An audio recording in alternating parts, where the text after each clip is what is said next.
அனைவருக்கும் இனிய மாலை வணக்கங்கள். ஆண்டவராகிய இயேசு கிறிஸ்துவின் நாமத்திலே உங்களுக்கு வாழ்த்துக்களை தெரிவித்துக் கொள்வதிலே மகிழ்ச்சி.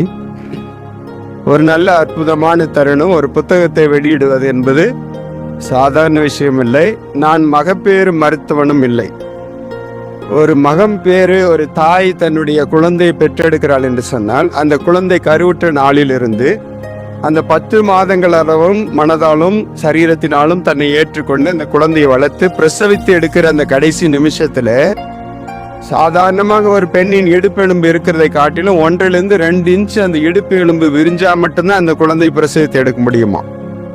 அது போலதான் இந்த புத்தகத்தை எழுதுவதற்காக அந்த பிள்ளை எடுத்திருக்கலாம், நிறைய நாள் காத்திருக்கலாம், தேவ சமூகத்துல ஜெபித்திருக்கலாம், இந்த புத்தகம் அச்சிட்டு வெடி வருவதற்கு நிறைய பணம் பொருள் செலவிட்டிருக்கலாம். இவை எல்லாவற்றுக்கும் மேலாக அந்த மனுடைய இருதயத்தின் வாஞ்சை, தேவன் பேரிலே அவர் கொண்டிருந்த அன்பு, இதை தன் இருதயத்திலிருந்து ஒரு கடிதமாக எழுதி அதை புத்தகமாக வெளியிடுகிறார்.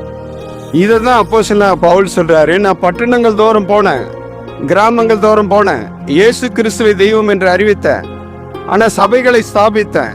வேற ஒரு பட்டணத்துக்கு திரும்பி வந்து பார்க்கிறேன், கலாத்திய நாட்டு சபையாரே, புத்தி இல்லாதவர்களா இருக்கிறீங்களே, நான் மறுபடியும் உங்களுக்கு கடிதத்தை எழுதிட்டு நீங்க புத்தி அடைந்து நீங்கள் கிறிஸ்துவுக்குள்ளாக வளர வேண்டும் என்று நான் விரும்புகிறேன். அதுக்காக நான் என்ன செய்யறேன் அப்படின்னா, மறுபடியும் உங்களிடத்திலே கிறிஸ்து உருவாகும் அளவும் கர்ப்ப வேதனைப்படுறேன் அப்படின்னார். இந்த புத்தகம் அந்த கர்ப்ப வேதனை உண்டாக்கும், படிக்கிறவங்களுக்கு ஆவலை உண்டாக்கி, எப்படியாகலும் கிறிஸ்துவண்டையில நான் போய் கிட்டி சேரணும், எனக்கு கார் வேணும், வீடு வேணும், பங்களா வேணும், வேணாம் ஆண்டவரே, எனக்கு நித்திய ஜீவன் வேண்டும் என்று கேட்கிற ஆவலை இந்த புத்தகம் ஏற்படுத்தும் என்று சொல்லி இந்த முயற்சிக்கு வாழ்த்து தெரிவித்து வாய்ப்புக்கு நன்றி கூறி விடைபெறுகிறேன். நன்றி, வணக்கம். மறவாமல் நினைத்தீரையா,